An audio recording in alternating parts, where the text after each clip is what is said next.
I'd like next to welcome to the podium Alan Boyle, who will present this year's award in the online category. Thank you, May.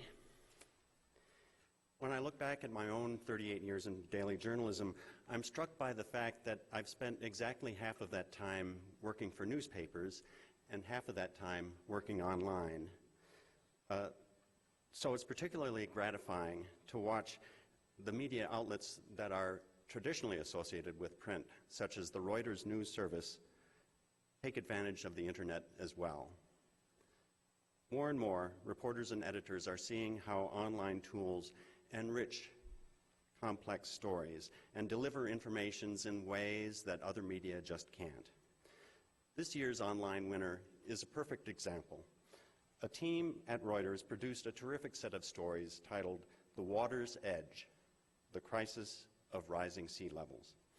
From the New England coast to Florida and along the Gulf Coast to parts of the West Coast, the series examines how increased flooding is wreaking havoc on many communities, even as some of the residents in those communities, including some prominent politicians, continue to deny the realities of climate change. In an impressive feat of big data reporting, Reuters conducted an original analysis of more than 25 million hourly readings from nearly 70 tide gauges across the country. Along with that analysis, the team combined on-the-ground reporting, rich data visualization, and video to demonstrate the very real effects of rising sea levels for millions of people, as well as the growing costs of inaction on this slow-moving environmental crisis. Now let's learn more about this series from team members Deborah Nelson and Ryan McNeil in this video. I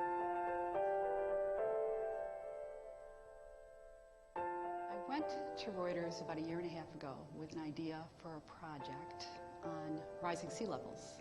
The goal was to identify what's happening now with regards to sea level rise. So much has been written about what's happening in the future. It turned out that Reuters editors had been kicking around a similar idea. So we joined forces and they assembled a team, a tremendous team. Ryan McNeil came on to look at, to do the data work, and he documented a dramatic increase in coastal flooding and simultaneously an increase in coastal development. I had been looking at the sea levels in Annapolis, trying to learn about how tide gauges worked, and I knew that a storm had been coming up the East Coast, and I happened to look at Annapolis at the right time and saw that the sea levels were starting to hit flood thresholds, and so I sent Deb an email and I said, is Annapolis flooding? And she said, I don't know, but I'm going to make a break for it. What I found was rich and poor communities competing with each other for limited government resources to stave off the inevitable. As one resident in a hard-hit area told me, he said, what are you going to do with those of us at the edge?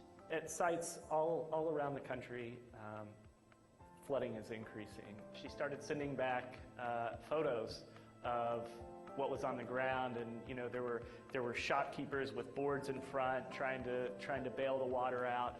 There were ducks paddling through the water in downtown. So it was really neat to see, you know, sort of the on-the-ground reality of what the numbers showed. It's absolutely important to communicate science clearly to the public, and there's no better example than climate change. It's fun to be able to take these sort of difficult subjects and distill them in a way that the public can understand and the public can wrap their hands around. National Academy Award is among the top to me because writing about environment and science is so important, and it means so much to be recognized by an organization like National Academies. You know, it wouldn't have gotten done if we didn't have a team of people working on this, and everybody has you know, a different expertise. I think that collaboration is a great way to do great journalism.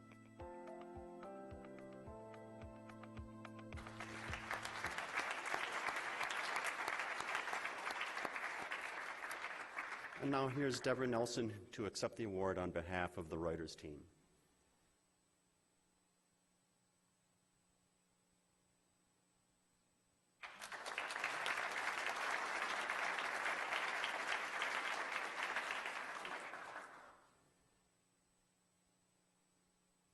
isn't for a selfie. I have my notes on my phone.